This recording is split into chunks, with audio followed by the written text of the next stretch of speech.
여러분, 오늘 본문이 속한 디모데후서는 특별한 기록 목적이 있어요.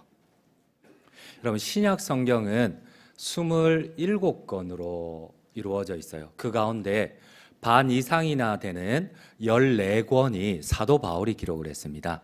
그 사도 바울이 14권을 기록하면서 마지막에 기록한 성경이 오늘 본문이 속한 디모데후서입니다. 그 배경은 이렇습니다. 여러분들 한번 PPT를 한번 보시겠어요? 사도 바울은 생애 마지막 로마 감옥에 수감되어 저기 보이는 저 단두대가 사도 바울이 목이 잘린 단두대입니다. 로마 감옥에 갇힌 사도 바울은 자신의 죽음을 순교를 예감을 하고 직감을 하였어요. 그리고 준비한 성경이 마지막으로 준비하면서 기록한 성경이 디모데후서입니다. 여러분, 그렇다면 사도 바울이 죽음을 앞두고 자기 생애를 정리하면서 유언처럼 기록한 이 디모데후서의 가장 중요한 강조점은 무엇일까요? 하나님의 뜻은 무엇일까요? 네, 이제는 내려주셔도 됩니다. 바울은 자신이 로마 감옥에서 순교할 것을 직감하였습니다. 그리고 자신의 죽음으로 성도들이 흔들릴 것을 염려하였어요. 특별히 이 에베소 교회를 담당하던 디모데가 도망갈까 봐 두려웠어요.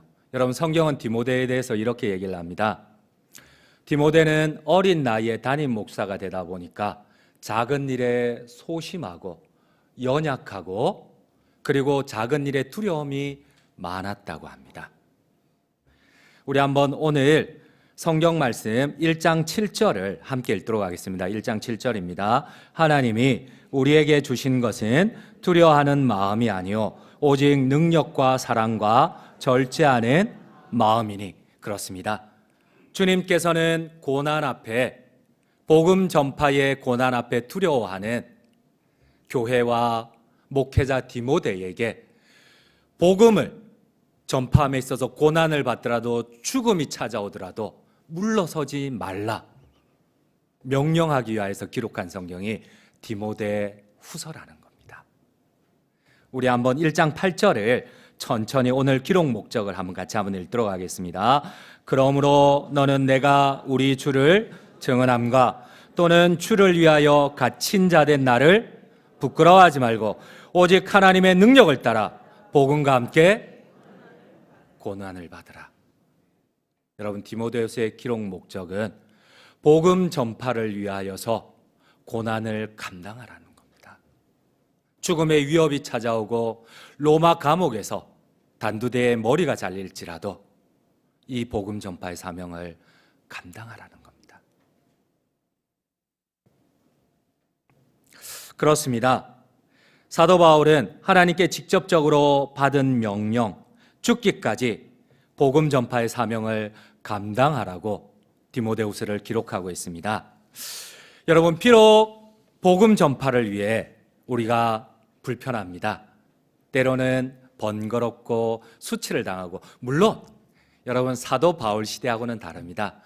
이 디모데후서의 배경은 당시에 그리스도인들이 콜로세움에서 끌려가서 굶주린 사자에게 머리가 지디겨지고 몸이 찢겨지는 그런 시대 아니에요.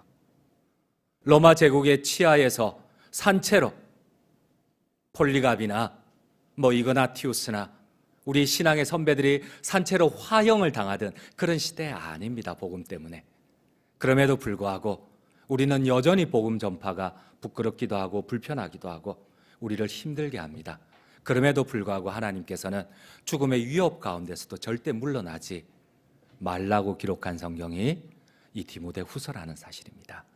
우리 한번 1장 11절 12절을 함께 읽도록 하겠습니다. 1장 11절 12절입니다. 내가 이 복음을 위하여 선포자와 사도와 교사로 세우심을 입었노라. 이로 말미암아 내가 또 이 고난을 받되 부끄러워하지 아니함은 내가 믿는 자를 내가 알고 또한 내게 의탁한 것을 그날까지 그가 능히 지키실 줄을 확신하노라. 사랑하는 성도님 여러분, 구원받은 백성의 의무가 복음 전파의 사명임을, 책임임을 여러분들 인정하십니까? 그렇습니다. 여러분, 교회가 세워진 제일 최우선 목적은 복음 전파의 사명입니다. 이를 위하여 하나님께서 교회를 세우시고 목회자들을 세우셨어요.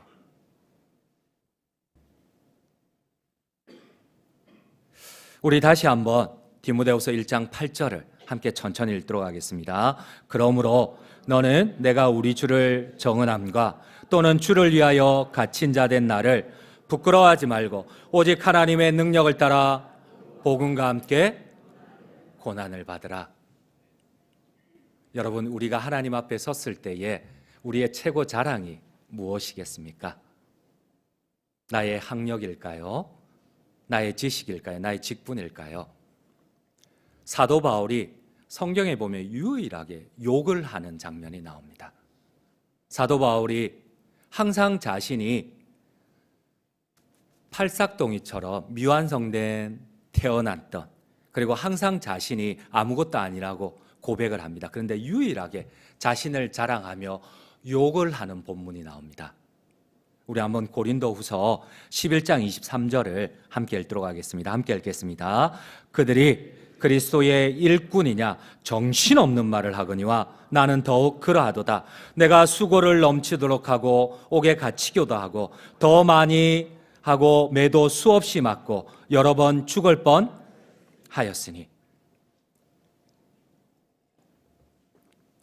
여러분, 이 사도 바울의 말을 보면 헬라어 원어를 그대로 직역하면 파라프로논, 정신없는 말, 미친 소리, 얼빠진 소리 하고 있네. 대단히 송구하지만은 그 뜻입니다. 미친 소리 하고 있네. 그리스도의 일꾼이 뭐라고? 학벌이라고, 직분이라고. 내가 주를 위하여, 복음 전파를 위하여 매를 맞고 파선을 하고 돌에 맞고 40에 하나 감한매를 5번이나 맞고, 이게 그리스도의 일꾼이지. 헐빠진 소리, 미친 소리 하지 마. 여러분, 이 말씀이 직역을 하면 이 표현입니다. 여러분, 나는 주님 앞에서 무엇을 자랑하고 계십니까? 나는 주님 앞에서 무엇을 자랑하고 계십니까? 사도 바울은 얼마나 감정이 고조되었는지, 지금까지 얼마나 하고 싶은 말을 참았는지 처음부터 욕을 하고 있어요. 미친 소리 하고 있네. 얼빠진 소리 하고 있네. 그리스도의 일꾼의 자격이 뭐라고? 하나님이 가장 기뻐하시는 것이 무엇라고? 여러분, 지금 사도 바울은 하나님 앞에 유일하게 자랑하는 것이 있습니다. 제일 첫 번째로 이렇게 자랑을 합니다. 우리 한번 고린도후서 11장 24절을 함께 읽도록 하겠습니다. 24절입니다. 유대인들에게 40에서 하나 감한매를 5번 맞았으며. 여러분, 왜 40에서 하나를 감했을까요? 여러분, 40대를 태장을 때리니까 사람이 죽더라는 거예요. 유대인들은 20대 이상을 잘 안 때립니다. 근데 이 태장은 사형수에 준할 때에 40대를 때리는데 한 대를 빼서 때립니다. 그래야 죽지 않으니까. 근데 복음 전파를 위하여서 자신이 이거를 5번이나 맞았다고 자랑을 합니다. 사랑하는 장전 중앙 성도님 여러분, 내가 자랑할 것이 무엇입니까? 하나님께서 나의 무엇을 가장 기뻐하십니까? 사도 바울은 복음 전파를 위하여서 부끄럽게 이렇게 얘기를 합니다. 내가 한번 복음 전파를 위하여서 돌에 맞았다고 합니다. 우리 한번 성경을 읽도록 하겠습니다. 고린도후서 11장 25절입니다. 함께 읽겠습니다. 3번 태장으로 맞고, 1번 돌로 맞고, 3번 파손하고, 일주야를 깊은 바다에서 지냈으며. 여러분, 사도 바울이 유일하게 자랑하는 것이 무엇입니까? 근데 그 가운데 하나가 1번 돌에 맞았다는 겁니다. 여러분, 루스드라 성에 보면 이와 똑같은 병행 본문을 보면 이 1번 돌에 맞는 게 우리가 생각하는 그런 돌이 아니에요. 수많은 무리가 어른 주먹만한 돌멩이로 사도 바울이 목숨이 끊어질 때까지 온 몸이 터지도록 짓이겼어요. 그리고 숨이 끊어진 것을 확인하고 성 밖에 갖다 버렸어요. 이게 지금 사도 바울이 자랑하는 한 번 돌에 복음 전파를 위하여서 맞았다는 표현입니다. 우리 한번 병행 본문 사도행전 14장 19절을 한번 같이 한번 읽도록 하겠습니다. 사도행전 14장 19절입니다. 유대인들이 안디옥과 이고니온에서 나와서 무리를 충동하니 그들이 돌로 바울을 쳐서 죽은 줄로 알고 시외로 끌어 내치니라. 여러분, 이게 사도 바울이 겸손하게 얘기하는 복음 전파를 위하여서 돌에 한번 맞았다는 표현입니다. 유대인들이 돌로 사도 바울을 지니겨 놓고 죽은 것을 확인하고 갖다 버렸어요. 성 밖으로. 근데 사도 바울이 하나님이 다시 목숨을 붙여주니까 사도 바울이 일어나자마자 자기에게 돌을 던진 루스드라 성에 다시 들어가서 복음을 전파합니다. 사랑하는 장전중앙 성도님 여러분, 바울이 예수님의 일꾼으로서 최고로 자랑하는 것이 무엇입니까?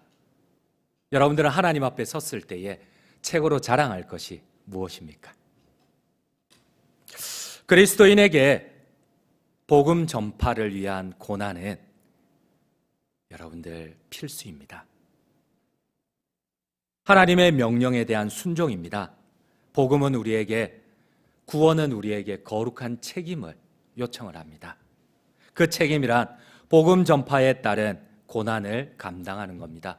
복음과 함께 고난을 받으라. 죽음의 위험마저도 받고 복음을 전파하라.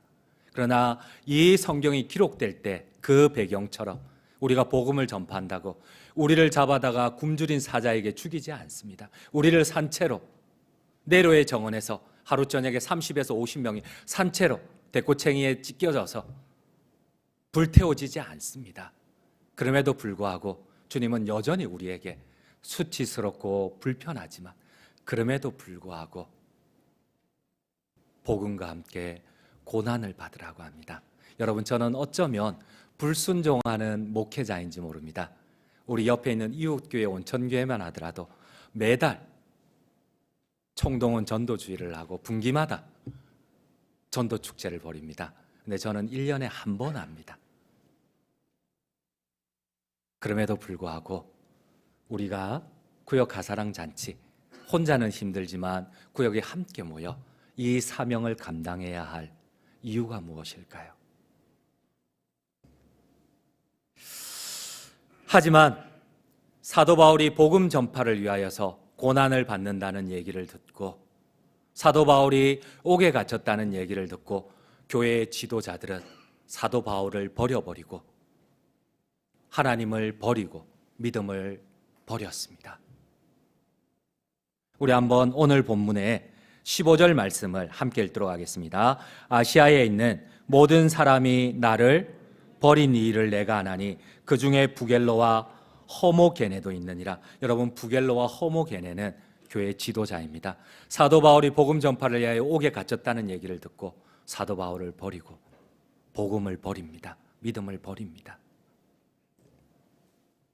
초대교회 성도들은 고난 앞에 믿음을 버렸습니다. 고난 앞에 바울을 버렸습니다.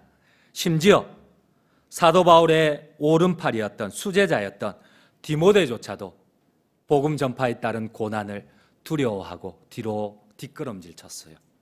우리 한번 디모데후서 1장 7절, 오늘 본문이 속한 바로 윗절을 함께 읽도록 하겠습니다. 하나님이 우리에게 주신 것은 두려워하는 마음이 아니요 오직 능력과 사랑과 절제하는 마음이니. 여러분, 우리는 어떻게 구역 가사랑 잔치를 앞두고 주님이 가장 기뻐하시는 그리스도의 일꾼된 자격을 얻기 위하여서 이 사명을 감당할 수 있겠습니까? 오늘 사도 바울은 우리에게 부탁과 권면을 하며 한 가지 중요한 비밀을 가르쳐 줍니다. 여러분, 우리가 죽음의 위협 앞에 어떻게 복음 전파의 사명을 감당할 수가 있고 수치스럽고 부끄럽고 그럼에도 불구하고 수고스럽지만 우리가 이 부탁, 이 명령에 순종할 수가 있을까요? 사도 바울은 다음과 같은 비밀을 가르쳐주며 자기가 먼저 걸어갔던 이 길을 후배들인 우리 보고 따라오라고 합니다. 그렇습니다. 사도 바울은 복음 전파의 사명이 단순한 고난과 어려움이 아니라 하나님의 상급을 저축하는 것이라고 오늘 비밀을 가르쳐줘요. 여러분, 내가 받는 고난이 하나님 나라의 저축임을 믿으십니까?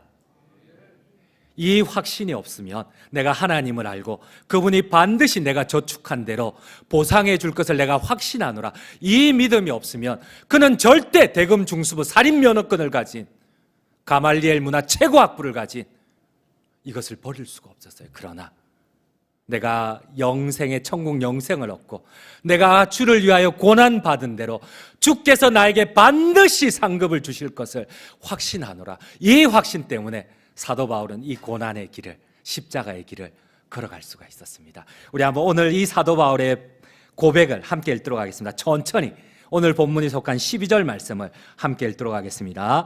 이로 말미암아 내가 또 이 고난을 받되 부끄러워하지 아니함은 내가 믿는 자를 내가 알고 또한 내가 의탁한 것을 그날까지 그가 능히 지키실 줄을 확신하노라. 그렇습니다. 내가 의탁한 것, 여러분 헬라어 원어를 보면은 내가 저축한 것, 고난을 받으며 주를 위하여 내가 저축한 것, 내가 예금한 것, 그날에 그분께서 나에게 반드시 갚아줄 것을 내가 확신하노라. 여러분들 아멘이십니까? 여러분, 이 확신 없으면 우리는 이 길을 걸어갈 수가 없어요.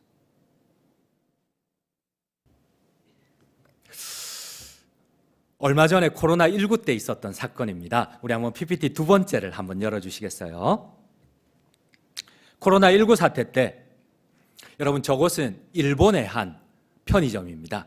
미국의 한 편의점입니다. 코로나19가 확산되고 죽음의 위협이 오자 사람들이 휴지 하나라도 더 사재기 하려고 폭동이 일어났어요. 그런데 이때에 여러분, 저 사진은 선진국의 사진입니다. 일본과 미국의 사진입니다. 그런데 전혀 다른 이야기가 있었어요. 똑같은 시점입니다. 똑같은 날짜입니다. 코로나 최대 감염 지역인 대구에 소식을 듣자마자 대구로 달려간 신혼 1년차 간호사들의 이야기입니다. 하루 종일 봉사 후에 기진맥진해서, 우리 한번 PPT 세 번째도 한번 같이 한번 보도록 하겠습니다. 여러분, 이들은 서울에 살던 사람들입니다. 대전에 있던 사람들이. 근데 코로나가 확산됐다는 얘기를 듣고 가장 중심부인 병원으로 들어가요. 그리고 그들은 잘 곳이 없으니까 장례식장에서 잠을 자요. 여러분, 이들은 남들은 휴지 하나 더 얻으려고 사재기 하려고 서로의 멱살을 잡고 폭동을 일으키는데, 어떻게 이들은 죽음의 위협을 물리치고 이 코로나19의 생명의 위협 가운데 그들이 한 중앙으로 들어갈 수가 있었을까요? 여러분, 유키즈 언더 블락에 저 연예인 이름이 뭐죠? 유재석이 인터뷰를 했어요. 왜, 어떻게 죽음의 위협을 물리치고 다른 나라들은, 선진국이라는 나라들은 휴지 하나 더 얻으려고 서로 멱살을 잡고 폭동을 일으키는데 너희는 어떻게 신혼 1년 차가 거기에 스스로 자진해서 들어갈 수가 있느냐? 그들은 이렇게 고백을 했어요. 유재석이 묻자 근무 중인 이 정대래 신혼 1년 차 간호사가 이렇게 대답을 합니다. 먼저 가야 한다고 자진했다. 가족들은 죽을 수 있는데 왜 가냐고 걱정했지만 국가가 위기 상황에서 내가 먼저 앞장서야 한다는 생각을 가지고 있었다. 국가가 위기 상황이기에 내가 목숨의 위협이 오더라도 내가 가야겠다고 생각을 했다. 여러분들은 그리스도인입니다. 여러분들의 가치관은 어디에 집중되어 있습니까? 나 자신을 바라본다면 자그마한 위험과 불편함만 오더라도 우리는 뒤로 물러설 수밖에 없어요. 여러분, 우리는 그리스도인입니다. 무엇을 바라보고 계십니까? 나 자신의 유익과 가족들의 안위와 나 자신의 행복을, 천국 가기까지 거기에 우리의 시선이 멈춰 있겠습니까? 하물며 불신자들도 자신의 생명보다 국가를 바라보며 자신의 생명을 죽음의 위협을 물리치고 그것 가운데 들어가는데 우리는 그리스도인들입니다. 여러분의 시선이 여전히 나 자신과 나의 행복과 나의 명예에 머물러 있다면 우리는 그리스도인들로서, 그리스도의 제자로서 살아갈 수가 없어요. 결론을 맺도록 하겠습니다. 사랑하는 성도님 여러분, 구역 가사랑 잔치에 어려움과 불편함이 있습니다. 그럼에도 불구하고 우리 주님을, 우리에게 부탁하시는 그 주님을 바라보지 않으시겠습니까? 나에게서 눈을 들어 반드시 내가 수고한 대로, 특별히 복음 전파를 위하여 저축한 대로, 고난을 받은 대로 반드시 확신하며 주시겠다는 그 하나님의 약속을 확신하지 않으시겠습니까? 이 약속을 바라보고 붙잡고, 불편하지만 우리 함께, 우리 구역이 함께 이 복음 전파의 사명을 감당하시는 우리 모든 장전중앙 성도님들 되시기를 간절히 주님의 이름으로 축원드립니다. 제가 기도하겠습니다.